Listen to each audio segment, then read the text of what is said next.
So far in this chapter, we've talked a game of theory.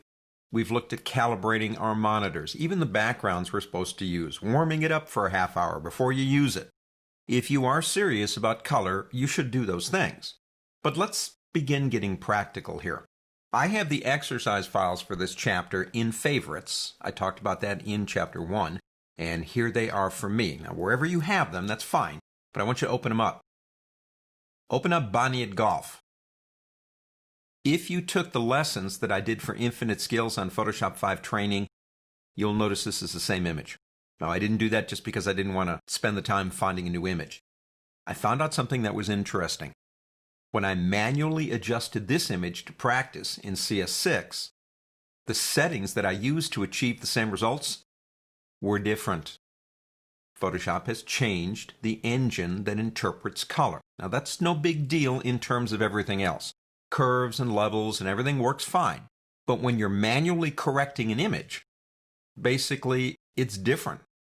Different in how much green, blue, whatever it is I'm going to use, there were different settings. That kind of interests me. Anyway, I've got the image divided up into two, so we can kind of see a before and an after. If you're using this and following along with me, make sure you have right selected. Then go to this button right here, which is of course for all our adjustments, and choose color balance right there. Now it's going to place it between these two, which means the changes that we see, we can look at the original on the left and look at the changes on the right, because adjustments work down, they don't work up. With that said, I know this image has too much blue in it, and I want to get rid of that blue. Now remember, we're working in the world of opposites. Blue and yellow are opposites, magenta and green are opposites, and red and cyan are opposites of each other. To get rid of blue, you add yellow. So we're going to come here. And actually, I'm going to do it this way. You could drag it, that's fine. I'm going to get into this area, and I'm going to use the up and down arrow keys. To me, that just is a little bit easier to work with. So I'm going to come down, I'm going to run this down with my arrow keys, and we're going to go about there. Remember, the only reason I'm doing this is because this is where my eyes tell me it should be. We're not going by any kind of number system yet. We will get into that.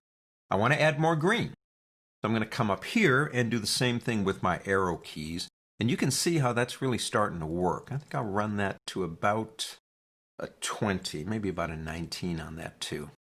For cyan and red, I don't really think we need to make much of a change, if at all, there. But let's go into highlights.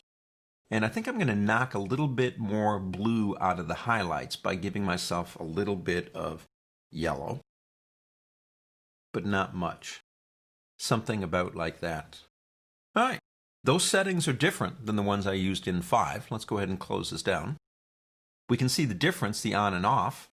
And if we did choose now to go ahead and print this thing, we could move color balance as a unit and drag it up until you see that little line come up and let go, and there you've got the whole image together.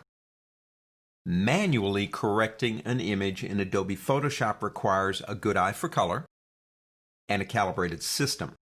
But if you have that, go for it. On to the next.